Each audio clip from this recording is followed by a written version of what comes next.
Video பார்க்குற உண்மையான உள்ளவங்க எல்லாருக்கும் காலை வணக்கங்க. எல்லாரும் எப்படி இருக்கீங்க? எல்லாரும் நல்லா இருக்கீங்களா? எல்லாரும் நல்லா இருப்பீங்கன்னு சொல்லிட்டு நம்புகிறேன். இன்றைக்கி நம்மளுடைய வீடியோவில் என்ன பார்க்க போகிறோன்னு பார்த்தீங்கன்னா, முள்ளங்கி துவையல் எப்படி பண்ணுறது அப்படிங்கிறத தான் பார்க்க போகிறோம். என்னக்கா சண்டே எதுவும் நான்வெஜ் எல்லாம் எதுவும் கிடையாதா, முள்ளங்கி துவையலை காமிக்கிறீங்க அப்படின்னு சொல்லிட்டு கேட்குறீங்களா? ஆமாங்க, இன்றைக்கி சண்டேவாக இருந்தாலும் பாப்பாவுக்கு வந்து ஸ்கூலுன்றதுனால என்னால் நான்வெஜ் எல்லாம் எதுவும் செய்ய முடியாது. அதனால் நார்மலாக என்ன சமைக்கிறனோ அதை தான் சமைச்சு கொடுத்து அனுப்ப முடியும் ஸ்கூலுக்கு. இப்போ வாங்க முள்ளங்கி துவையல் எப்படி பண்ணுறது அப்படிங்கிறத பார்த்துக்கலாம். ஃபஸ்ட்டு அதுக்கு முள்ளங்கி எடுத்துக்கோங்க. எடுத்துகிட்டு இந்த மாதிரி மேல் தோல் எல்லாம் சீவிட்டு நல்லா க்ளீன் பண்ணி கழுவி எடுத்துட்டு அப்புறம் சிறுசாக கட் பண்ணி வச்சுக்கோங்க. பெரிய சைஸில் கட் பண்ணிங்கன்னா வதங்கிறதுக்கு வந்து கொஞ்சம் லேட் ஆகும். அதனால் நல்லா சிறுசாக மெலிசாக கட் பண்ணி எடுத்துக்கோங்க. இதை பாருங்கள், நான் கட் பண்ணி வச்சுருக்கேன். இந்த மாதிரி நல்லா மெலிசாக சிறுசாக கட் பண்ணி எடுத்துக்கோங்க. அடுத்ததாக பார்த்தீங்கன்னா நான் என்ன எடுத்திருக்கேன்னா, முள்ளங்கி கொஞ்சம் குளிர்ச்சியான பொருள் இல்லைங்களா, அதனால் இஞ்சி கொஞ்சம் போட்டோம்னா அந்த குளிர்ச்சி கொஞ்சம் கம்மியாயிட்டு நமக்கு கோல்ட் ஆகாது. அதனால் இஞ்சி கொஞ்சம் எடுத்திருக்கேன். அடுத்ததாக பூண்டு, கடைசியாக போடுறதுக்கு புளி கொஞ்சம் எடுத்திருக்கேன். பச்சை மிளகாய், வெங்காயம், தக்காளி, இது எல்லாமே இப்போ நம்ம வந்து எண்ணெயை விட்டு எண்ணெய் காஞ்சதுக்கப்புறம் வதக்கணும். ஒவ்வொன்றா போட்டு வாங்க. இப்போ எண்ணெய் நல்லா காஞ்சிடுச்சு. இப்போ ஃபஸ்ட்டு வந்து பார்த்திங்கன்னா நம்ம இந்த இஞ்சியை போட்டுக்குவோம். இஞ்சி வந்து நல்லா சிறுசாக கட் பண்ணிங்கன்னா தான் நம்ம அரைக்கும் போது பார்த்திங்கன்னா அது ஒரு மாதிரி இல்லாமல் நல்லா நைஸாக அரைஞ்சி வரும். அதனால் சிறுசாக கட் பண்ணிக்கோங்க. இந்த மாதிரி இஞ்சி போட்டதுக்கப்புறம் பார்த்திங்கன்னா நம்ம பூண்டு வந்து க்ளீன் பண்ணி வச்சுருக்கோம் இல்லைங்களா, அந்த பூண்டுமே போட்டுக்கலாம். இந்த பூண்டு இஞ்சி ரெண்டுமே நல்லா செவர விட்டுக்கலாம். அடுத்ததாக பார்த்திங்கன்னா நம்ம பச்சை மிளகாய் எடுத்து வச்சுருக்கோம் இல்லைங்களா, அந்த பச்சை மிளகாயுமே அப்படியே போட்டுக்கலாம். பச்சை மிளகாய் வந்து நான் கட் பண்ணாமல் போடுறதுனால எண்ணெயில் போட்டதுமே அது வெடித்து வரும். அதனால் கொஞ்சம் உஷாராக இருந்துக்கோங்க. இது எல்லாமே இது மூணும் நல்லா செவந்து வந்ததுக்கப்புறம் பார்த்தீங்கன்னா வெங்காயம் போடணும்.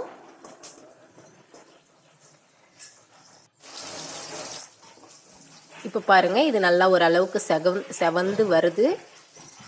இப்போ நம்ம வெங்காயத்தை போட்டுக்கலாம். வெங்காயம் போட்டு வெங்காயமே நல்லா செவந்து வரணும். இந்த மாதிரி பச்சை வாடை போகிற லெவலுக்கு எந்த ஒரு காயுமே எல்லாமே வந்து பச்சை வாடை போகிற லெவலுக்கு வதங்கி வரணும். அடுத்ததாக பார்த்தீங்கன்னா நம்ம முள்ளங்கி தான் போட போகிறோம். தக்காளி போட்டோம்னா அந்த முள்ளங்கி வந்து ஃபஸ்ட்டு நம்ம எண்ணெயில் போட்டு அந்த வதக்கினோம்னா அந்த ரொம்ப ஸ்மெல் வராமல் கொஞ்சம் லைட்டாக ஸ்மெல் வரும். அதனால் எண்ணெயில் முள்ளங்கி போட்டுட்டு அடுத்ததாக தக்காளியை போட்டுக்கலாம்.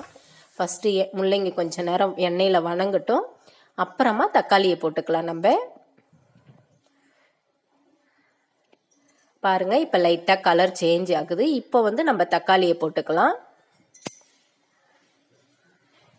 முள்ளங்கி வந்து நீர் சேர்ந்த காய் இல்லைங்களா, அதனால் நம்ம வணக்கும் போது லைட்டாக தண்ணி விட்ட மாதிரி இருக்கும். கூட தக்காளி போட்டதுமே இன்னும் கொஞ்சம் தண்ணி விட்ட மாதிரி தான் இருக்கும். லைட்டாக தான் இருக்கும், அதிகமாக இருக்காது. இப்போ வந்து நம்ம தேவையான அளவு உப்பு போட்டு கொஞ்ச நேரம், உப்பு வந்து எப்போவுமே கையில் அள்ளி போடுங்க. அதை ஏற்கனவே நான் ஒரு வீடியோவிலையும் சொல்லியிருக்கேன். கையில் அள்ளி போடுங்க. தேவையான அளவு உப்பு போட்டது நல்லா மூடி விட்டு வதக்குங்க. ஏன்னாக்கா மூடி அந்த தண்ணி விடுது இல்லைங்களா, அதனால் நம்ம மூடி வச்சோம்னா அந்த தண்ணி வந்து சீக்கிரமா ட்ரை ஆகும்.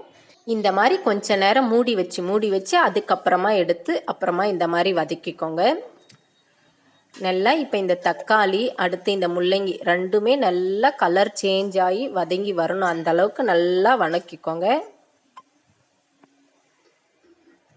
பாருங்க, நான் கொஞ்ச நேரம் கலர்றேன், அப்புறம் பார்த்தா கொஞ்ச நேரம் மூடி வைக்கிறேன். இப்போ கலருமே நல்லா சேஞ்ச் ஆகிருக்கு பாருங்க.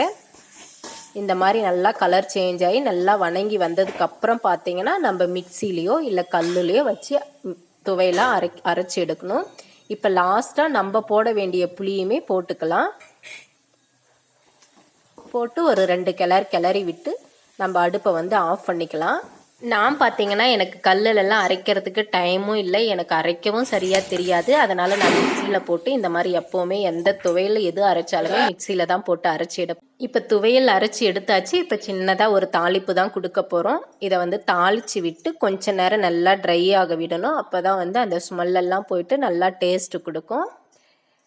இது தாளிக்கும் போது நான் எதுவுமே போடலை, வெறும் நம்ம கலந்து வச்சுருக்க கடுகு போட்டு அந்த கடுகில் கருவேப்பிலை போட்டு இப்போ அந்த துவையில போட்டு அந்த மிக்ஸி அரைச்சேன் இல்லைங்களா, அதில் மட்டும் லைட்டாக தண்ணி விட்டு அதை கலக்கி போட்டு இது கொஞ்சம் இந்த தண்ணி நல்லா ட்ரை ஆகிற லெவலுக்கு கொஞ்சம் நம்ம நல்லா ஹீட் ஆகி நல்லா ட்ரை ஆகணும்.